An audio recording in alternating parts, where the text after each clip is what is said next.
Senhoras e senhores que nos assistem nesse exato momento aqui na TV Assembleia, na nossa sessão virtual desta terça-feira, dia 13 de abril. Senhoras e senhores, o país vive nesta tarde de terça-feira uma baita apreensão.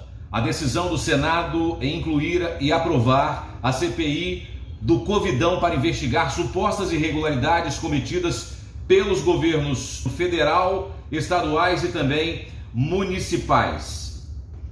O STF, como sabemos, pressionou o Senado para que criasse a CPI, mas com foco exclusivo na ação do presidente da República, que eles querem a todo custo tirar do poder, derrubar. Numa reação natural, o presidente fez algumas indagações e pediu que fossem incluídos também estados e municípios no objeto dessa investigação. Claro, senhor presidente e público que nos assiste nesse exato momento, o que temos a temer se nada devemos. Eu até pediria ao governador Renato Casagrande do nosso estado, glorioso Espírito Santo, que o senhor dê exemplo ao país, corresponda com a expectativa das ruas e defenda nacionalmente a proposta de que estados e municípios também sejam investigados. O que o senhor pensa disso, governador? Essa pergunta fica no ar para o senhor, para Vossa Excelência. É notório para todos que STF, governadores e prefeitos fracassaram no controle da pandemia. Qualquer pessoa mediamente bem informada vê isso. Não se entendem. Ao invadir atribuições do Executivo, o Supremo Tribunal Federal, sim, deveria ter apresentado ou exigido dos estados e municípios um plano estadual, pelo menos, ou nacional, que agora cobram do presidente da República. Quer uma prova do fracasso? Perseguem igrejas, o pequeno comerciante e até o lazer nas nossas praias. Ao mesmo tempo, bancos, lotéricas, postos de atendimento da saúde e também o transporte coletivo parece uma lata de sardinha, lotados. O que é isso, pessoal?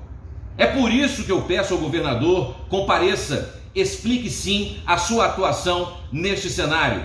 Vou falar dos casos confirmados, dos curados, dos óbitos e das vacinas recebidas até o momento. Casos confirmados, 405.401 casos aqui no estado do Espírito Santo. Curados, 374.490, graças a Deus. Infelizmente, óbitos, nós temos 8.216 óbitos até o momento. Vacinas recebidas, 868.920 doses. Distribuídas, 858.819 doses. A primeira dose aplicadas, foram aplicadas 505.276 doses. Segunda dose, 115.027 doses.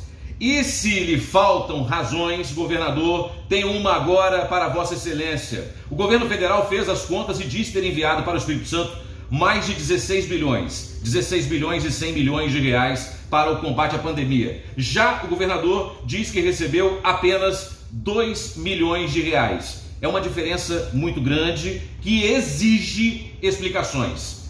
A mídia comprometida com o projeto de poder da esquerda segue com certeza desinformando a população. Nós trouxemos aqui algumas manchetes sobre o assunto nesses 5 dias de debates sobre a instalação e aplicação da CPI. A primeira delas, Bolsonaro tenta constranger o Senado.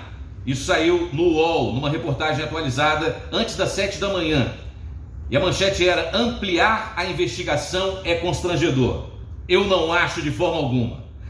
Outra manchete: o impasse pode abrir novas portas na tarde de hoje, com a votação do pedido do senador Rodolfo Rodrigues, do Rede do Amapá. Na mesma matéria, o senador Eduardo Girão, do Podemos do Ceará, dizia já ter mais de 27 assinaturas necessárias em apoio à ampliação dessa CPI para investigar também estados e municípios. Tem que ser.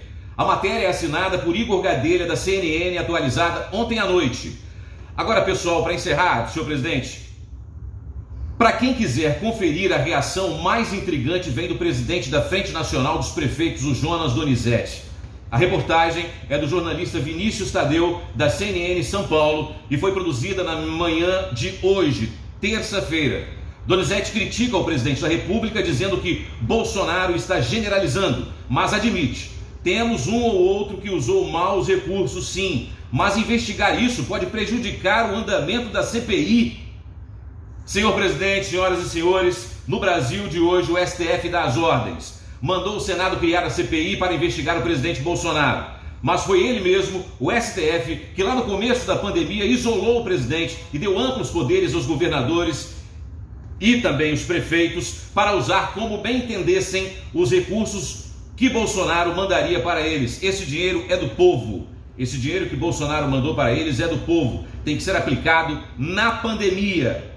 Nas ruas de todo o país a pergunta é uma só: por que tanta perseguição contra um presidente da República? Aqui no nosso Espírito Santo, a grande expectativa do capixaba é que o nosso governador esteja fora dos escândalos de corrupção com o dinheiro da pandemia. Tomara, que poderia realmente ter salvo milhares de vidas. E eu gostaria de falar que nós vamos voltar a esse assunto. E antes da gente encerrar, como o Dr. Hércules falou há pouco sobre a bandeira do Brasil, eu fiz uma postagem no meu Instagram, nos stories, que é o dia do hino nacional brasileiro. Terra adorada, entre outras mil, és tu Brasil, ó pátria amada, dos filhos deste solo és mãe gentil, pátria amada Brasil.